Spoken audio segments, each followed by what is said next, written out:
எல்லாருக்கும் இந்த பூஜை சாமான் துலக்கிறதுன்றது வந்து ஒரு பெரிய டாஸ்க்குங்க. முக்கியமாக பெண்களுக்கு. சுலபமாக எப்படி தேய்க்கிறதுன்றத பார்க்கலாம். அதுக்கு தேவையான பொருட்கள்.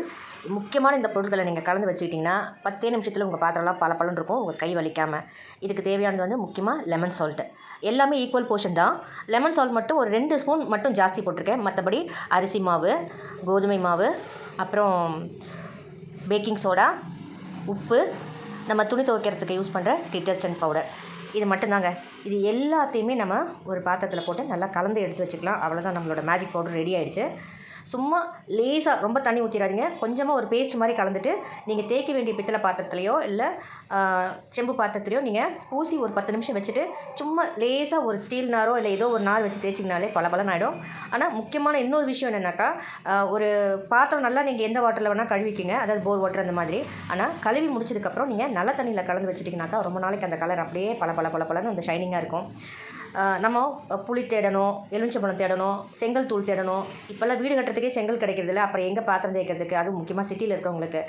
இந்த மாதிரி நீங்கள் கலந்து வச்சுட்டிங்கனாக்கா நமக்கு ஈஸியாக டக்குன்னு இதை பூசி வச்சுட்டு மற்ற வேலையெல்லாம் பார்த்துட்டு அதுக்கப்புறம் வந்து நம்ம சும்மா லேசாக ஒரு அந்த நார் வச்சு ஒரு தேய்ச்சிட்டு, அதுவும் ரொம்ப ஸ்ட்ரெயின் இருந்தால் மட்டும்தான் நார் தேவைப்படும். இல்லைன்னா சும்மா கையிலே 2 தேய்ச்சிட்டு நீங்கள் அப்படியே கழுவி வச்சுட்டிங்கனாலே சூப்பராக இருக்கும். கழுவுன கையோடைய நல்ல தண்ணி ஊற்றி மெட்ரோ வாட்டர் இல்லைனா ஆர்ஓ வாட்டர் அது ஊற்றி ஃபைனலாக நீங்கள் கழுவிட்டு நல்லா கொஞ்சம் நேரம் அந்த ஈரம் போகிற வரைக்கும் கவுத்து வச்சுருங்க. அதுக்கப்புறம் நல்ல ஒரு ட்ரை கிளாத் எடுத்து நல்லா தொடச்சி வச்சுட்டிங்கனாக்கா 1 வாரம் 10 நாள் ஆனாலும் அந்த பளபளப்பு போகாதுங்க. ட்ரை பண்ணி பாருங்கள்.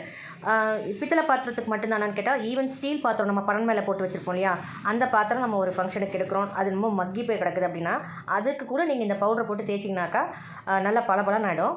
இதில் இன்னொன்று என்னென்னாக்கா, உங்களுக்கு ரொம்ப தண்ணி தேவைப்படாது. அதாவது பார்த்திங்கன்னா, இப்போ சோப்பெல்லாம் நம்ம போட்டு செங்கல் இந்த புளி இதெல்லாம் போட்டு நம்ம தேய்க்கும்போது ரொம்ப தண்ணி செலவாகும். ஆனால் இது ரொம்பவும் தண்ணியும் செலவாகாது.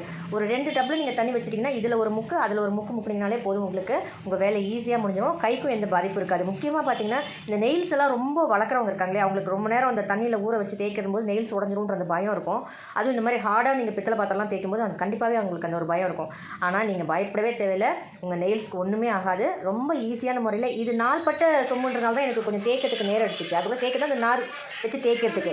மற்றபடி பார்த்திங்கனாக்கா, நீங்கள் மாதத்துக்கு ஒரு தடவை நீங்கள் பூஜை சாமான் தேய்க்கிறீங்க, இல்லை வாரத்துக்கு ஒரு வாட்டி தேய்க்கிறீங்கனாக்கா, ஐயோ ரொம்ப ரொம்ப ரொம்ப ஈஸி உங்களுக்கு. சும்மா அப்படி பூசி வச்சுட்டு நீங்கள் வெறும் கையிலே நீங்கள் தேய்ச்சாலே உங்களுக்கு பளபளன்னு ஆகிடும். பாருங்கள், முதல்ல இருந்ததுக்கு அது எத்தனை வருஷமோ 4-5 வருஷம் இருக்கும் அந்த சொம்பு கழுவி மேலே போட்டு வச்சிருந்தேன். இப்போ வீடியோக்காக தான் நான் அதை எடுத்து உங்களுக்கு வந்து செஞ்சு காமிச்சேன். பண்டிகை நாட்களில் பார்த்திங்கனாக்கா நமக்கு ரொம்பவே வேலை இருக்கும். அதுலேயும் இந்த பூஜை சாமான் கழுவுற வேலைன்னும் போது ஒரு பெரிய ஒரு கஷ்டமான ஒரு வேலையாக இருக்கும். எல்லா வேலையும் முடிச்சுட்டு இதுக்குன்னு போய் உட்காந்து ரொம்ப நேரம் டைம் எடுத்து நம்ம செய்யும்போது அப்பாடா எப்படா உட்காரலான் இருக்கும். ஆனால் இந்த மெத்தடில் நீங்கள் பாத்திரம் தேய்க்கும் போது சீக்கிரமாகவே உங்கள் வேலை முடிஞ்சிடும். இப்போ சிட்டியில் இருக்கிறவங்களுக்கு, வெளியூரில் இருக்கிறவங்களுக்கு இந்த புளி, சாம்பல், செங்கல் இதெல்லாம் தேட முடியாது. அவங்களுக்குலாம் வந்து இது ஒரு பெஸ்ட்டு ஆப்ஷனலாக இருக்கும். ஸோ இது மாதிரி ட்ரை பண்ணி பார்த்துட்டு எப்படி இருக்குன்னு கமெண்ட்ஸில் பதிவு பண்ணுங்கள். முக்கியமாக உங்கள் நண்பர்களுக்கு ஷேர் பண்ண மறக்காதீங்க.